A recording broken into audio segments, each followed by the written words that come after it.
روپے پیسے کسی بھی کرنسی کی شیپ میں ہوں، اسے پرائز بونڈ ہو گئے، زیورات کی شکل میں سونا چاندی ہو یا جو اس کے خام شکل میں ہوتا ہے یا بسکٹ کی شکل میں ہوتا ہے، چاہے پہنے جانے والے زیورات ہوں یا گھر میں ویسے ہی محفوظ رکھے ٹھیک ہوئے ہے، ہوں، سال ہر سال سے وہ رکھے ہوئے ہوتے ہیں بعض خواتین نے۔ اسی طریقے سے مال تجارت جو عام طور پہ ہم دیکھتے ہیں کہ بڑے بڑے اسٹورز ہیں یا چھوٹے پیمانے پہ بھی اگر کوئی ریڑھی لگایا ہوا ہے تو اس کا مال بھی مال تجارت ہوتا ہے، تو یہ بھی مال زکوٰۃ میں شمار ہوتا ہے۔ اسی طرح چرائی کے جانور، ٹھیک ہے، چرائی کے جانور سے مراد وہ جانور ہوتے ہیں بھیڑ، بکریاں، گائے، اونٹ وغیرہ کہ جو سال کا اکثر حصہ زمین پر خود بخود اگنے والی گھاس پھوس وغیرہ کھا کر ہی گزارا کر لیتے ہوں، ٹھیک ہے، اس کے مالک کو خرید کر چارہ دینے کی حاجت کم ہی پیش آتی ہو، ٹھیک ہے، جو ریوڑ رکھتے ہیں تو پالتو ریوڑ ایسے ہی رکھتے ہیں چرتے ہیں تو وہ وہ لوگ۔ چرائی کے جانور کہلاتے ہیں۔ جی عام طور پہ جیسے ہمارے سندھ کا جو ایک حصہ تھر پارکر ہے جی جی، تو وہاں پر اس طرح پہاڑی علاقوں میں، پہاڑی بہت ساری علاقوں میں جگہوں بھی، پر ایسا ہوتا تو ہے۔ یہ چرائی کے جانور وغیرہ کا جو معاملہ ہے یہ عام طور پہ شہر والے لوگ اس طرح کے اموال چونکہ ان کی ملکیت میں نہیں ہوتے، شہری جو لوگ ہوتے ہیں ان کے اوپر اکثر جو زکوٰۃ لازم ہوتی ہے وہ روپے پیسوں کے ذریعے ٹھیک ہوتی ہے، سونے چاندی وغیرہ کے ذریعے ہوتی ہے۔ اب شریعت مطہرہ نے ان کا ایک نصاب مقرر کیا ہے کہ کتنا سونا ہو، کتنی چاندی ہو، روپے پیسے کتنے ہوں، پھر ان پر سال گزرے تو زکوٰۃ لازم ہو۔ تو اس حوالے سے چاندی کا نصاب ہے 52.5 تولہ چاندی، ٹھیک ہے، اور سونے کا نصاب ہے 7.5 تولہ سونا۔ تو اگر کسی کے پاس سونے کا زیور ہے 7.5 تولہ سونا ہے یا 9 تولہ سونے کا زیور ہے تو اس کے اوپر سال گزرنے کی صورت میں زکوٰۃ کی ادائیگی لازم ہوگی۔ مزید اور شرائط بھی ہم نے دیکھنے ہوں گے۔ اسی طرح چاندی ہے 52.5 تولہ، تو 52.5 تولہ چاندی، عام طور پہ چاندی یہ سناروں کے پاس ہو تو ہو، عوامی جو خواتین کے پاس عام طور پہ اب چاندی کے زیورات پہننے کے لیے لینے خریدنے وغیرہ کی عام طور رجحان پہ نہیں۔ کوئی ذہن نہیں ہوتا، لیکن پھر بھی ایک چاندی کا ایک نصاب ہے 52.5 تولہ چاندی۔ تو اب یہ ہے کہ روپے پیسے بکثرت لوگوں کے پاس، مرد عورتوں کے اوپر زکوٰۃ لازم ہونے کی ایک بڑی صورت ہوتی ہے روپے پیسے، وہ ان کے اکاؤنٹ میں ہوتے ہیں یا اپنے گھر میں کوئی محفوظ کر کے رکھتا ہے یا اس نے کہیں BC ڈالی ہوئی ہوتی ہے اور وہاں پر اس کی رقم جمع ہو رہی ہوتی ہے، یا کسی کو ہم نے قرضہ دیا ہوتا ہے اور وہ قرض کی صورت میں مقروض کے پاس ایک طرح سے ہمارا وہ مال محفوظ ہوتا ہے ٹھیک ہے، جو وہ وقت آنے پر ہمیں ادا کرتا ہے۔ تو اکثر زکوٰۃ لازم ہونے کی عوام میں جو صورت ہوتی ہے وہ روپے پیسوں کے ذریعے۔ ٹھیک ہے، ایک صورت ہوتی ہے مال تجارت کی، تو مال تجارت میں جس طرح میں نے مثال دی کہ اسٹورز وغیرہ پہ سامان بکتے ہیں تو وہ مال تجارت ہیں۔ اسی طرح مال تجارت کی ایک صورت ہوتی ہے پلاٹ، کہ فلیٹ خرید لیا یا پلاٹ خرید لیا، اور ان چیزوں کو خریدنے کا مقصد ہوتا ہے کہ ہم اس کو آگے بیچیں گے، ٹھیک ہے، ابھی سستے داموں مل رہے ہیں، آگے چل کے ہم نے اس کو بیچنا ہے، نفع اٹھانا ہے، تو یہ جو پلاٹ ہوتے ہیں کئی سال تک پڑے رہتے ہیں، ٹھیک، تو یہ بھی مال تجارت ہوتے ہیں۔ صحیح، تو اب نصاب جو ہے 52.5 تولہ چاندی اور 7.5 تولہ سونا، یہ تو ایک معیار ہے۔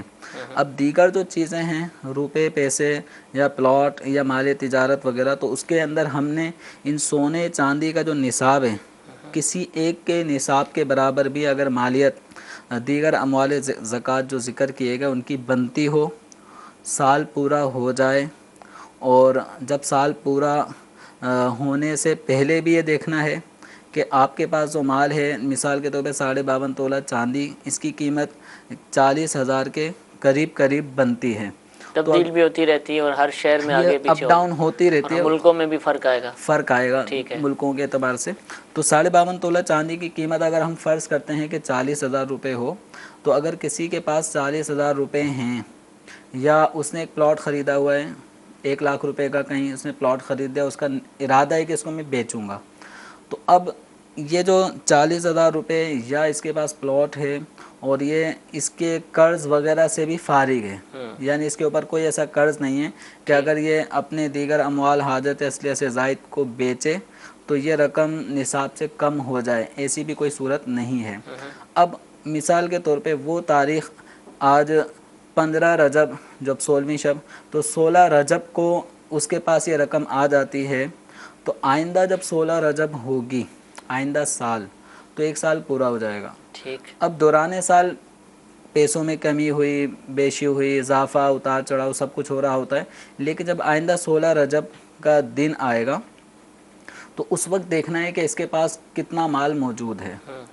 اگر وہ اب بھی نصاب کے برابر یا زائد ہے اور اس کے اوپر قرضہ نہیں ہے کہ اگر قرض ادا کرے تو نصاب سے کم ہو جائے، ایسی بھی سچویشن نہیں ہے، تو حاجت اصلیہ سے بھی فارغ ہے، تو اس کے اوپر پھر زکوٰۃ کی ادائیگی لازم ہوگی۔ ٹھیک ہے۔ تو زکوٰۃ لازم ہوتی ہے سونا چاندی، روپے پیسے، مال تجارت پر، چرائی کے جانور پر، کرائے پر دیے جانے والے جو اشیاء ہیں، جیسے ڈیکوریشن کا بہت سارا ایک سامان ہوتا ہے، لاکھوں لاکھ روپے کا ہوتا ہے، لیکن وہ بیچنے کی غرض سے ڈیکوریشن والے نہیں دیتے، وہ ویسے ہی کرائے پر دے رہے ہوتے ہیں، یا کرائے پر دیے جانے والے مکان یا کرائے پر دی جانے والی کاریں جو آدمی نے خریدی ہی رینٹ کار کے طور پر ہیں، کہ اس کا مقصد ہی صرف کرائے پر، یا بعض لوگ رکشے وغیرہ خرید لیتے ہیں تو وہ ان کا مقصد بیچنا نہیں ہے، صرف کرائے پہ چلوانا ہے، تو یہ مال تجارت میں شامل نہیں ہوگا۔ کرائے پر دی جانے والی اشیاء یہ مال تجارت نہیں ہوتی، ان پہ زکوٰۃ نہیں ہوتی۔ اس کی میل کہاں، باقی جو کرایہ وصول ہوگا ہاں، جو کرایہ وصول ہوگا تو روپے وہ پیسے میں شمار ہو جائے گا، وہ روپے پیسے کے اس میں آئے گا۔ اب یہ بچتے ہیں، کتنا بچتا ہے، نصاب بنتا ہے پیسوں کا، تو وہ احکام اس میں جاری ہوں گے۔ ٹھیک ہے۔ اچھا، مجھ سے ڈائریکٹر صاحب پوچھ رہے ہیں کہ اگر پلاٹ لیا ہوا ہے اور قسطوں پر اس کی رقم ادا کر رہا ہے، اس کا کیا حکم ہوگا؟ اب یہ جو اس میں دیکھنا ہوگا کہ پلاٹ اس نے کتنے کا لیا۔ ٹھیک ہے۔ جیسے 3 لاکھ کا پلاٹ لیا ہے اور یہ قسط ادا کر رہا ہے ہر مہینے 20,000 روپے، ٹھیک ہے، تو ابھی کتنی قسط جمع کرا دی ہے؟ ٹھیک ہے، تو اگر اس نے 50,000 یکمشت جمع کرائی، پھر اس کے بعد 20,000 روپے جمع کرا رہے ہیں، تو یہ 3 لاکھ روپے میں یہ جو ادا کر چکے ہیں اس کو ہٹا دیں تو بقیہ مثال کے طور پہ 2,30,000 روپے یہ قرضہ ہے۔ تو اس صورت میں اگر یہ اس پلاٹ کو سال پورا ہونے کی صورت میں بیچیں، ٹھیک ہے، تو یقیناً 1 سال بعد اس کی ویلیو بڑھ جائے گی، ٹھیک ہے، 4 لاکھ روپے ہو جائیں گے یا 4.5-5 لاکھ۔ تو جب سال پورا ہوگا تو سال پورا ہونے کے وقت ہم دیکھیں گے اس پلاٹ کی قیمت کتنی ہے، اس کے اوپر واجب الادا قسطیں کتنی ہیں، اب وہ کتنے باقی رہ گا۔ اب ہو سکتا ہے 1.5 لاکھ روپے قسط باقی رہ گئی تھی، تو اس کی موجودہ سال پورا ہونے پر جو قیمت بنتی ہے اس میں سے واجب الادا قسطیں یا جو بھی اس کے اوپر قرضے ہیں وہ سب مائنس کر دیں۔ ٹھیک ہے۔ اب باقی جو قیمت بچے گی نا، وہ قیمت ایسی ہے کہ جس کے اوپر زکوٰۃ لازم ہوگی۔ ٹھیک ہے۔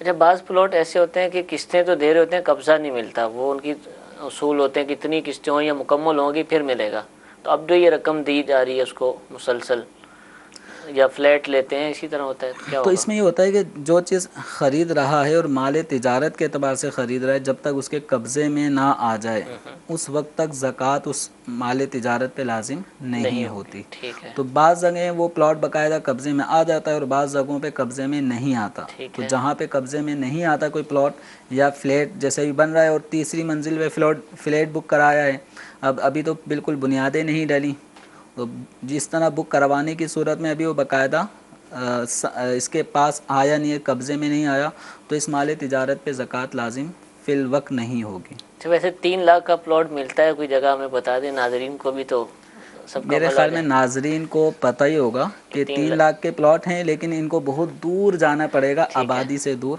مل جائیں گے لیکن وہ پھر شاید علاقے سے باہر ہوں گے۔ تفصیل کے ساتھ الحمدللہ مفتی صاحب نے زکوٰۃ کے حوالے سے جو معلومات ہیں وہ بیان فرمائی ہیں۔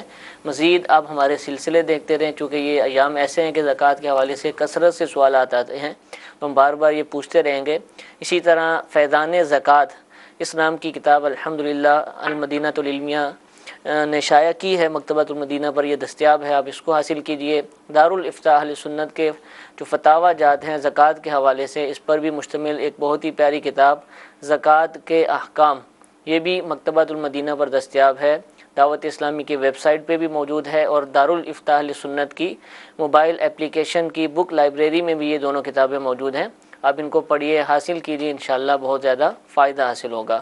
مزید اگر آپ معلومات لینا چاہیں تو دارالافتاء اہل سنت کے فون نمبرز اسکرین پر دکھائے جاتے ہیں، ان پر رابطہ کر کے اپنے خاص مسئلے کے حوالے سے بھی آپ پوچھ سکتے ہیں۔ آپ سے مفتی صاحب جو سوالات کریں آپ ان کے جوابات دیں، انشاءاللہ آپ کا مسئلہ واضح ہو جائے گا۔ مفتی انس صاحب بھی ہمارے ساتھ موجود ہیں، ان کے لیے ایک سوال چلواتے ہیں۔ جی حضور۔ میں محمد معذوان بات کر رہا ہوں لاہور سے۔ میرا سوال ہے کیا عشاء کی نماز اگر ہم رات 12 بجے کے بعد پڑھیں کہیں وہ مکروہ تو نہیں ہو جاتی؟ جی حضور۔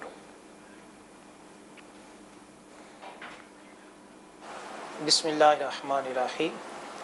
عشاء کی نماز آدھی رات کے بعد پڑھنا مکروہ تنزیہی ہے، ٹھیک، اور آدھی رات کا اعتبار یوں ہوگا کہ مغرب کے وقت سے لے کر صبح سحری کے وقت کا جو درمیان ہوگا وہ آدھی رات ہوگا۔ اب وہ ضروری نہیں ہے کہ 12 بجے ہی ہو، وہ اس میں کمی پیشی بھی ہو سکتی ہے۔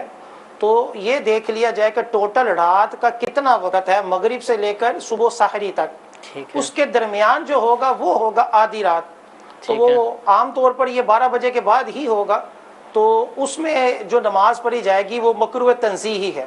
ٹھیک ہے، تو ایسا نہیں کرنا چاہیے، بلا وجہ ایسا مناسب نہیں ہے۔ اگر کسی وجہ سے لیٹ ہو گیا تو پھر کوئی حرج نہیں۔ ٹھیک ہے، اس کو پھر حرج نہیں، لیکن جماعت کے ساتھ جن پر واجب ہے ان کو تو جماعت کے ساتھ ہی نماز پڑھنی چاہیے۔ ضرور میسیجز بھی الحمدللہ بہت زیادہ ہمارے پاس موجود ہیں۔ ایک سوال آیا ہے کہ کیا کرپشن کے پیسے سے حج یا عمرہ ہو جاتا ہے؟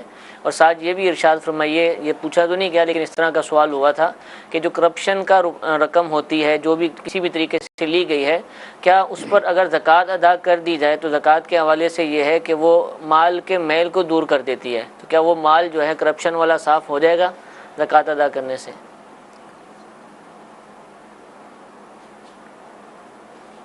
اس میں تو یہ دیکھنا ہوگا کہ وہ کرپشن کس اعتبار سے ہے۔ ٹھیک ہے، یہ کس کو کرپشن سمجھ رہے ہیں، رشوت ہے، سود ہے، یا سمگلنگ کا مال ہے، کس کو وہ کرپشن سمجھ رہے ہیں؟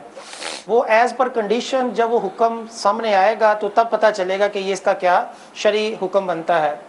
عمومی طور پر یہ ہے کہ اگر مل کے حرام ہے، یعنی رشوت کی کمائی ہے یا چوری کی کمائی ہے یا اور کسی طرح جوے کی کمائی ہے جس کو مل کے حرام کہا جاتا ہے، اس سے زکوٰۃ، اس کے اوپر زکوٰۃ بھی لازم نہیں آتی اور نہ ہی اس سے زکوٰۃ دینا بھی درست ہوگا، کیونکہ یہ ہے حرام مال، ٹھیک اور ہے، زکوٰۃ ہوتی ہے حلال مال کو پاک کرنے کے لیے، ٹھیک ہے، اور جو پہلے ہی حرام ہوگا اس کو وہ کیا پاک کرے گی؟ صحیح، تو اس کا تو حکم یہ ہوتا ہے کہ جس سے رشوت لی ہے اس کو واپس کرے، ٹھیک ہے، جس کی چوری کی ہے اسی کو مال واپس کرے، یا جوا جس سے جیتا ہے اسی کو مال واپس کرے۔ ٹھیک ہے، یہ اس کی ملکیت ہی نہیں ہے، جب اس کی ملکیت ہی نہیں ہے تو اس کے اوپر زکوٰۃ کیسے ہوگی؟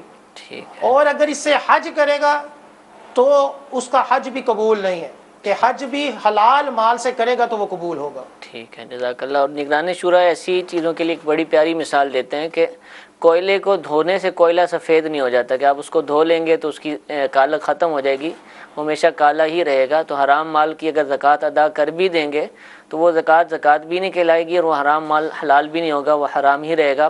اللہ تعالیٰ ہم سب کو حلال طیب پاک مال کمانے، کھانے، اپنے بچوں کو کھلانے کی توفیق عطا فرمائے، مال حرام سے ہم سب کو، ہماری نسلوں کو محفوظ فرمائے۔ ایک اور کال مفتی انس صاحب کے لیے چلاتے ہیں۔ جی، میرا سوال ہے، جب نماز پڑھتے الحمدللہ جب پڑھیں گے اس کے بعد آمین پڑھنا ضروری ہے؟ اور ایک میرا سوال یہ ہے، جب مسجد میں جب دکان کی طرف آتا ہوں رستے میں کچھ قرآن پاک کی آیتیں اور درود پاک کچھ اور پڑھنا ہوتا، چلتے چلتے یہ پڑھ سکتے ہیں؟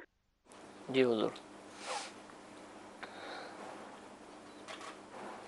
جی، چلتے چلتے تو ذکر اللہ کر سکتے ہیں، اچھی بات ہے، عادت ہے تو بہت اچھا ہے۔ ہم سب کو یہ عادت بنانی چاہیے کہ سفر کے دوران اللہ کا ذکر کریں، نہ کہ ادھر ادھر بل بورڈ کو اور اس طرح کی فضولیات کو دیکھتے رہیں، تو یہ تو بالکل جائز ہے۔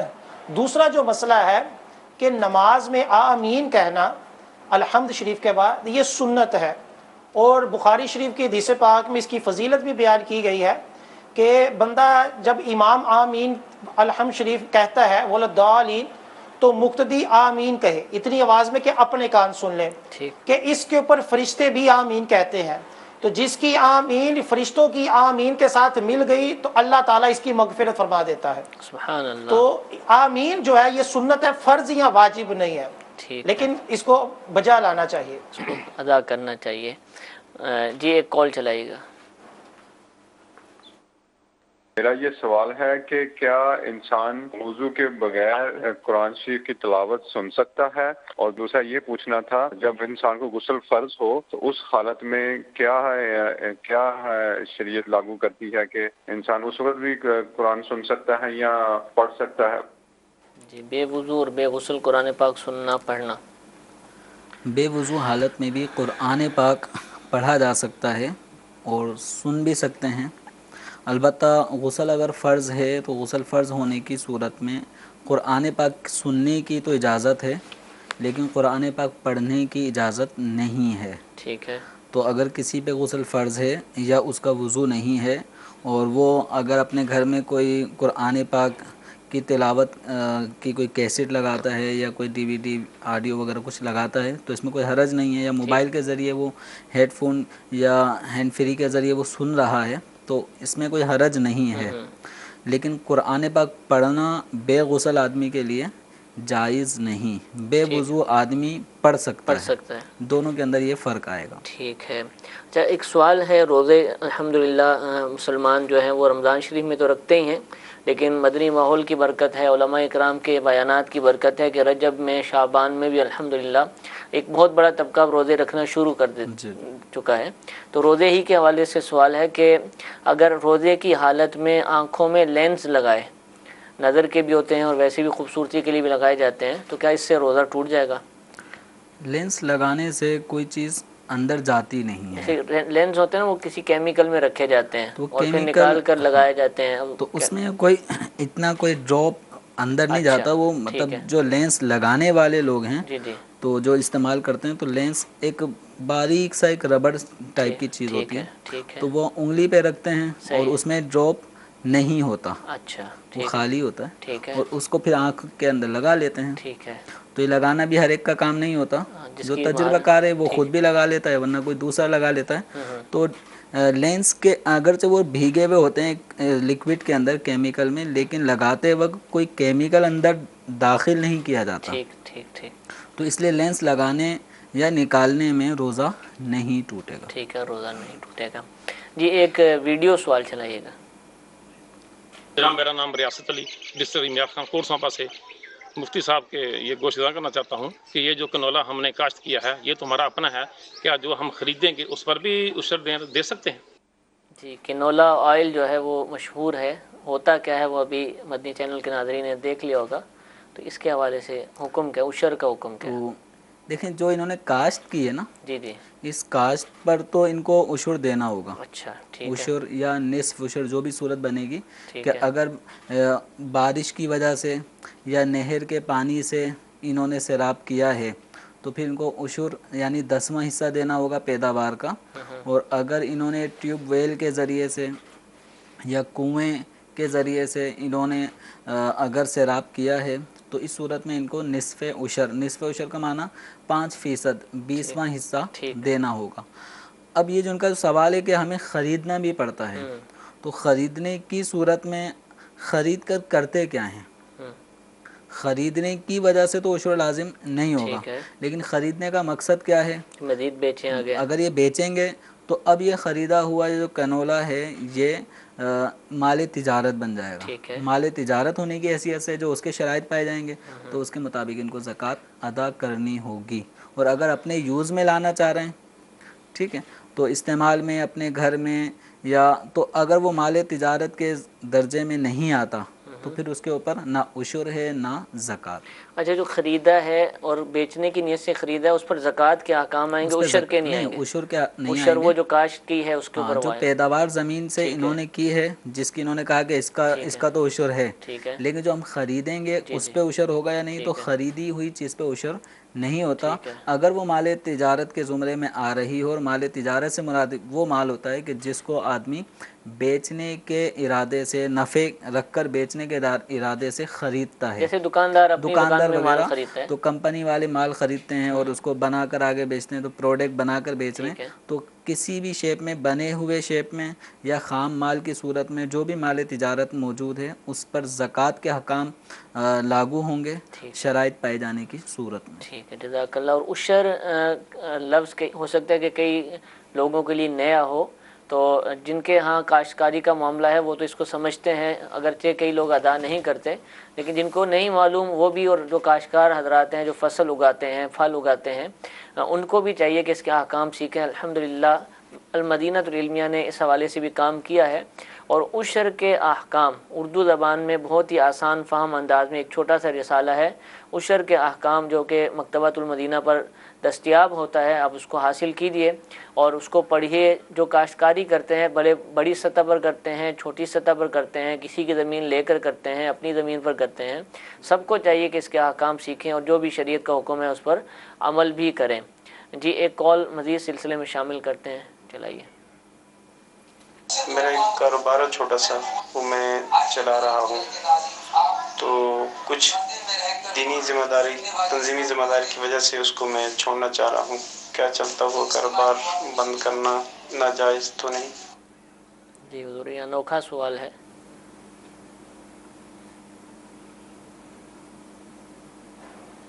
شرعی طور پر تو چلتا ہوا کاروبار چھوڑنا ناجائز نہیں ہے، البتہ ایک حدیث پاک ہے کہ اللہ تعالیٰ جب تمہیں کسی چیز میں رزق دے تو جب تک اس کے اگینسٹ، اس کے متبادل تمہیں کوئی تجارت نہ مل جائے تو اس پہلے والے کو نہ چھوڑو. یہ مشکوٰۃ شریف کی حدیث پاک کا مفہوم ہے.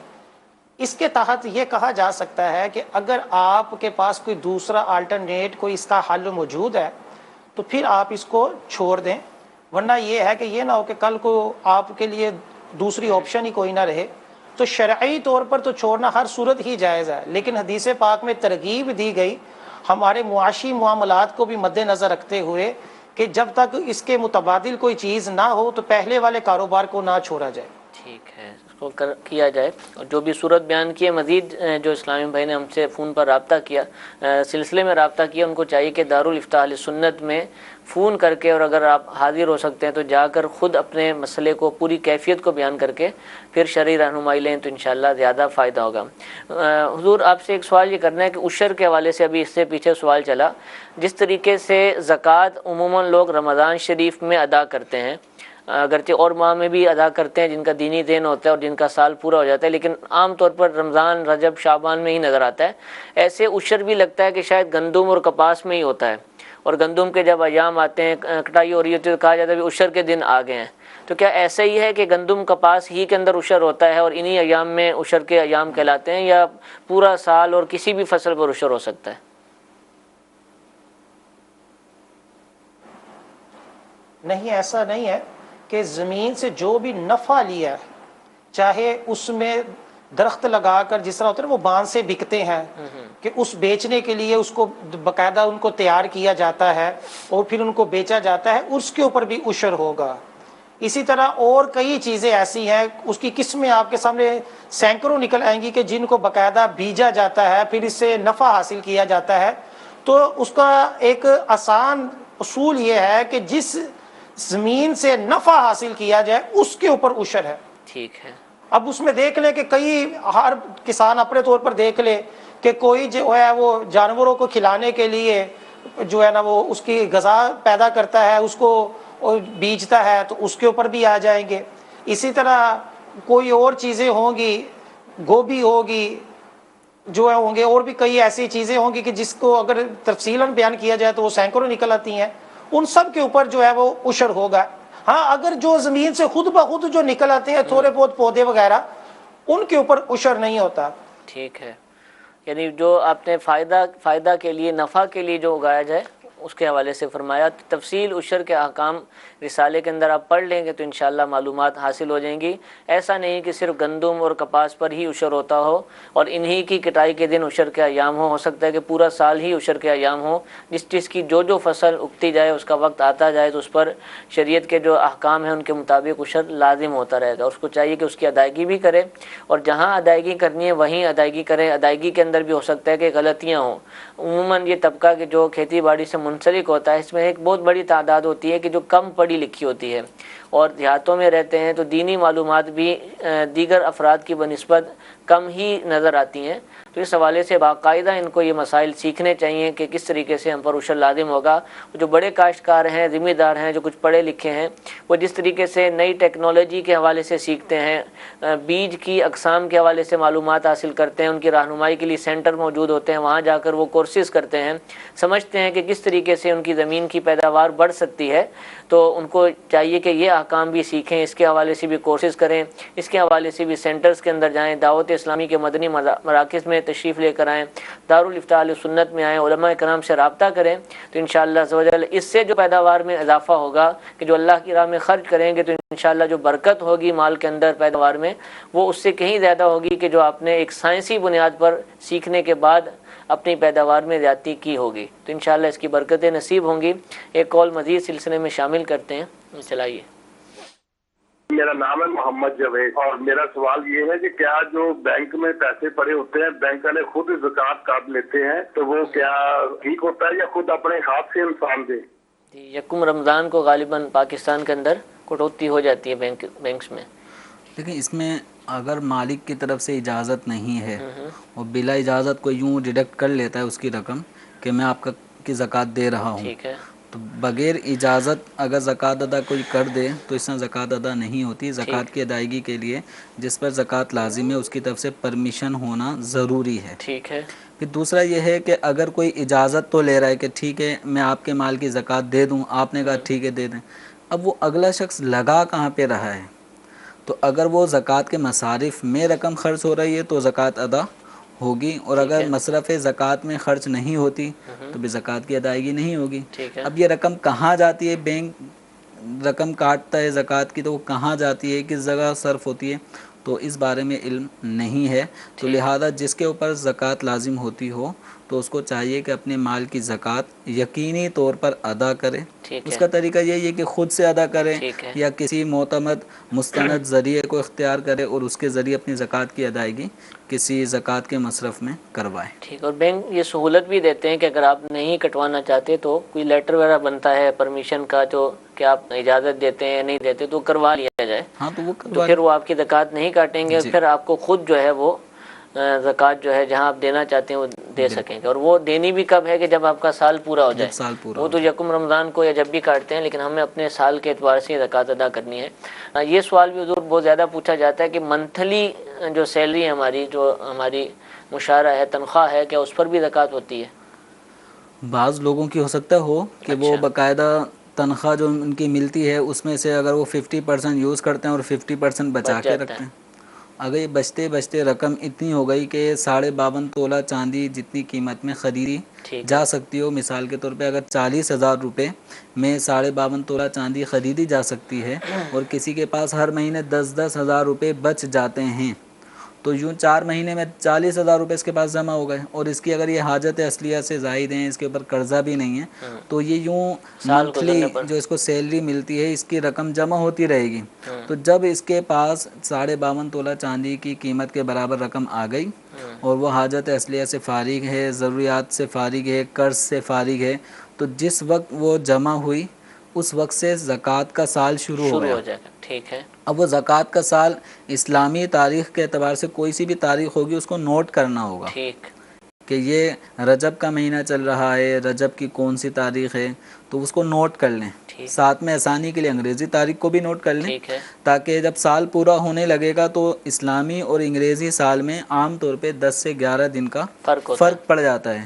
کہ آج جو اگر 16 رجب کو جو انگریزی تاریخ ہے تو آئندہ سال 10 دن پیچھے ہوگی تو 16 رجب جو ہے وہ پہلے ہوگی. ٹھیک ہے. اور انگریزی کی یہ تاریخ بعد میں آ رہی ہوگی، 10 دن بعد آ رہی ہوگی. ٹھیک ہے. تو اس لیے زکوٰۃ لازم ہوتی ہے اسلامی مہینے کے اعتبار سے. 12 مہینے جب پورے ہو جائیں گے تو اس وقت زکوٰۃ کی ادائیگی کا اب دیکھنا پڑے گا کہ سال پورا ہو گیا، کیا اب بھی زکوٰۃ کے شرائط پائے جا رہے ہیں، کس اعتبار سے کہ کیا آپ کے اوپر قرضہ تو نہیں ہے. اگر ہے تو اگر وہ ادا کر دیں تو پھر بعد میں مال کتنا بچتا ہے.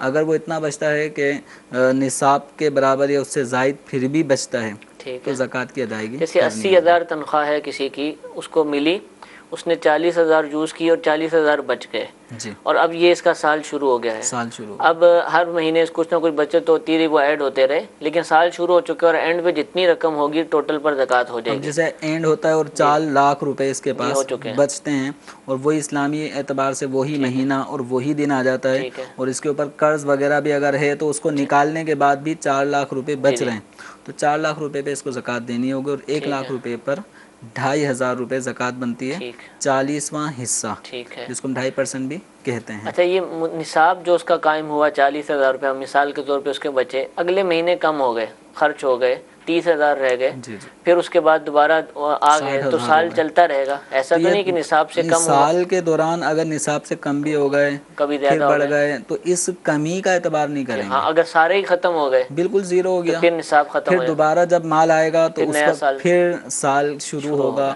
اور یہ سب شرائط دیکھے جائیں گے. جزاک اللہ. جی ایک آخری کال مفتی انس صاحب کے لیے چلا دیجیے.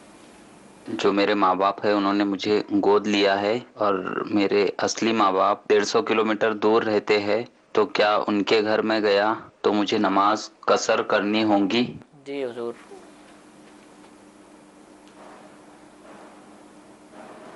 اس پہ تو یہ دیکھا جائے گا کہ جب ان کے والدین نے دوسروں کو یہ دے دیے تو اگر انہوں نے ہوش سنبھالتے یہ نیت کی ہو کہ اب میں ہمیشہ انہی کے گھر میں رہوں گا، اپنے والدین کا شہر چھوڑ دیا اور ان کا جو شہر ہے اور یا جس شہر میں رہ رہے ہیں ان دونوں شہروں کے درمیان 92 کلومیٹر ہوں گے، تو تب یہ ہوگا کہ جب یہ دوبارہ اپنے والدین سے ملنے جائیں گے تو اس صورت میں یہ قصر پڑیں گے. ٹھیک ہے.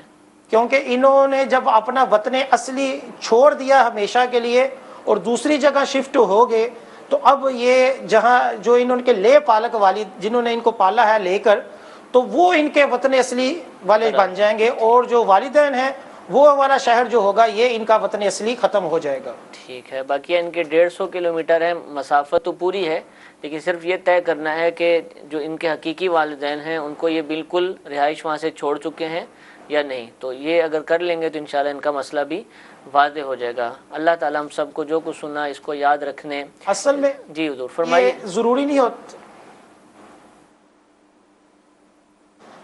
اصل میں نا یہ ضروری نہیں ہوتا کہ 150 کلومیٹر جو ہو وہ ہر صورت کی شرعی سفر بنتا ہو.